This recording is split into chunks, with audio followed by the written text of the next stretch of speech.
I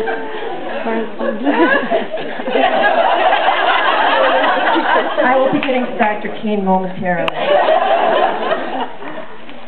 So, moving on, I picked the wrong speech. So I'm going to go ahead, and in life I think it's very important to have a plan B.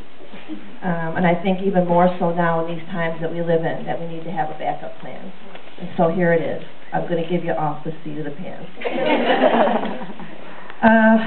I told my husband about 3 years ago, I said, you know, Kenny, I'm thinking about getting a master's degree in social work.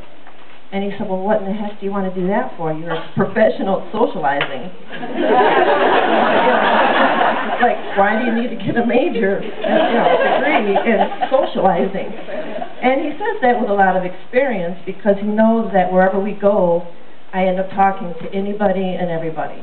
I mean, like just the other day, we were at 2J's restaurant, and a woman came out of the bathroom with toilet paper stuck to her chair, and her shoe, I'm sorry, it was just going down, the toilet paper down the road to the restaurant, and I thought, gee, that doesn't look good.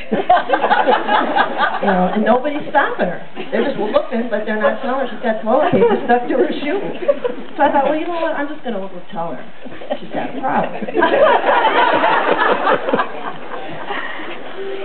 I tapped her nicely on the shoulder, and I suggested to her that she might want to take the toilet paper off her shoe. And she's like, oh, thank you, oh, God, I'm so embarrassed, this is terrible. Oh, my gosh, thank you. So we start talking. Meantime, the food's getting cold, my husband's doing this. We find out we're both from Chicago. The toilet paper's still on the shoe, but,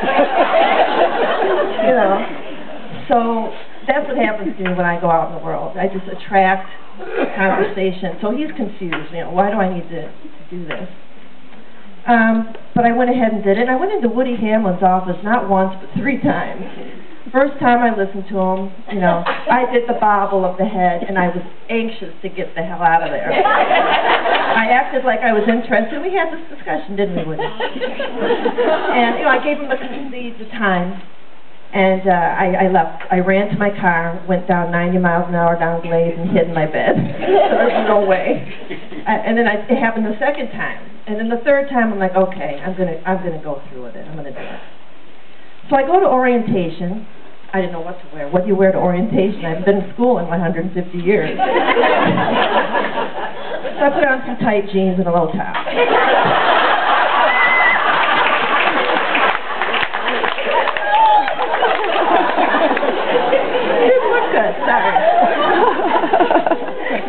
So I'm sitting there, and I should have known the school was cheap. You sit down in these seats, and it's a half a chair. So I'm like scooting in and getting it. Okay. And then these very scary professors come up, and they're always doctor this and doctor that. And I'm like, what the hell? To quote Dr. Wes Hawkins on that.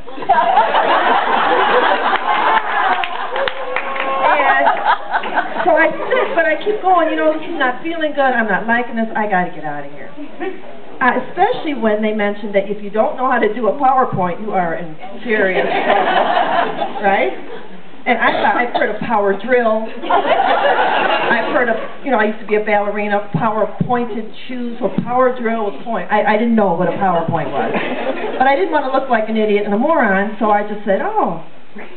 And so I tried to get out of my seat, couldn't move. It was a cheap seat. They just, stuck. And in fact, Sarah Kingsley, just the nicest of the nicest colleagues of mine, she said the other day, Cara, I remember that. I don't know who you were, but I remember you were just like, oh, God.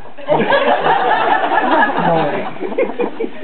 And thank you, Weir and Julie Kingsley, for housing your daughter for the last 3 years, because she has been very kind and gracious and helped me out of the bathroom when I felt nauseous during test time. And she's just awesome. Wonderful, wonderful sweetheart. I'm taking up more than 10 minutes, huh? I'm sorry. But anyways, I really wanted to go back to school, and I went to my first class. The reason I wanted to go back to school is I have this most incredible child named Ari. And when he went off to college, I knew it was either die or, I had to do something. And it was very traumatic for me. I had a choice of either following him up to Indiana University and doing his laundry, you know, pulling up one of those RVs and just opening up a door and all the kids to do his laundry, or go back to school. And I think he will agree. He's here, thank God. I think he will agree as well as myself that it was a good choice. That he now can do his own laundry, and I have a degree.